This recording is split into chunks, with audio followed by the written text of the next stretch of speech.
Le but de l'Arche, c'est le vivre ensemble qui est vraiment à l'origine, c'est cette rencontre avec la personne qui a un handicap mental, c'est cette rencontre avec la différence, et c'est de s'apercevoir que cette rencontre enrichit, nous transforme, nous chamboule dans nos représentations de la vie, de la relation.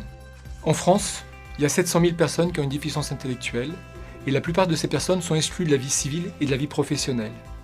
À l'Arche, c'est vrai, depuis 40 ans, on intègre ces personnes dans cette vie civile puisqu'on vit ensemble et on partage le quotidien dans des petits foyers de petite taille. Et on s'est dit que ça serait bien aussi qu'au niveau du travail, on puisse proposer une activité économique solidaire pour ces personnes.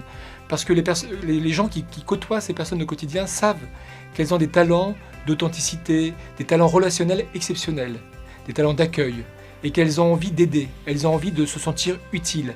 Comment les personnes peuvent passer de la situation d'être pris en charge à la situation où c'est elles qui vont contribuer à la société, elles vont contribuer à la vie du quartier. C'est ça la démarche de collaboration avec La Ruche qui dit oui. La Ruche qui dit oui, c'est un dispositif qui permet aux habitants d'un quartier ou d'une ville de commander sur Internet des produits agricoles ou artisanaux à des producteurs qui viennent de moins de 250 km de leur habitation. Je pense que pour les personnes qui viennent m'aider pendant les distributions, c'est aussi intéressant pour eux parce que ça leur permet aussi de rencontrer du monde, de s'exercer à la vie professionnelle de tous les jours.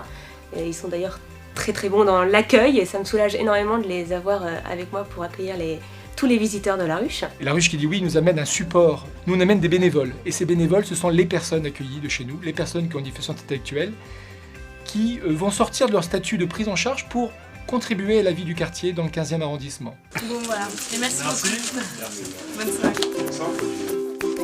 Dans le 16e arrondissement, on est en train de s'installer, donc il y a un premier foyer, il y a un deuxième foyer d'hébergement qui va ouvrir. On a réfléchi avec le foyer et on a fait une réunion de brainstorming. Alors au foyer, il y a beaucoup de gens qui sont venus, et puis avec les personnes accueillies, on a essayé de regarder un petit peu quelles compétences les personnes ont et quel est le travail qui pourrait leur permettre d'utiliser ces compétences.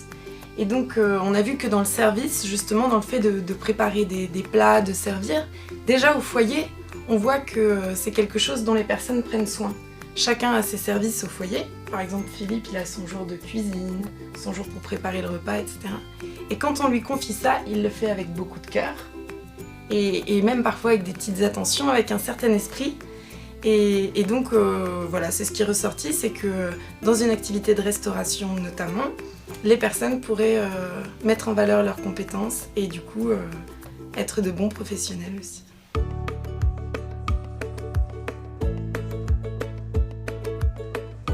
Dans le projet qu'on développe, il y a un projet de restauration qui va permettre aux gens du quartier de nous connaître et de venir manger dans le restaurant qu'on va ouvrir. Et on va essayer que ces personnes puissent rendre des services aux gens du quartier. Donc on est en train de réfléchir, au-delà de la restauration, quels sont les services qu'on peut rendre aux gens du quartier. Parce qu'il ne s'agit pas d'être charitable, il ne s'agit pas de venir à l'Arche parce que c'est des personnes handicapées. Ils vont venir parce qu'il y a une vraie prestation de qualité. Et la deuxième démarche, ils vont revenir parce que le service et l'accueil sera exceptionnel, sera de qualité, sera particulier. Donc on fait du handicap de ces personnes une valeur ajoutée. On veut redonner une utilité sociale à ces personnes-là. On veut que quand elles se présentent, elles puissent être fières de ce qu'elles font. Elles puissent se définir comme on le fait nous tous, en se présentant par leur nom ou leur prénom, mais après par l'activité professionnelle qu'elles exercent. J'adore ce projet en fait. Quand Ben est venu nous voir à l'archipel pour nous proposer d'ouvrir une ruche avec les gens, et là moi je lui ai dit oui direct. Ça va nous apporter plein de choses pour ouvrir des portes à des gens, peut-être ouvrir des portes à d'autres activités, on ne sait pas. Qu'est-ce que pourrait nous apporter la ruche dans le 16e?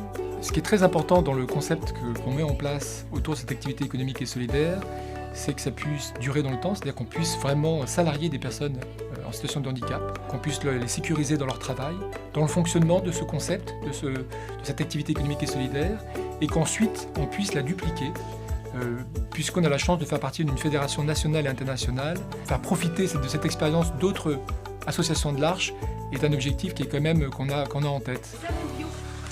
Au revoir, amis.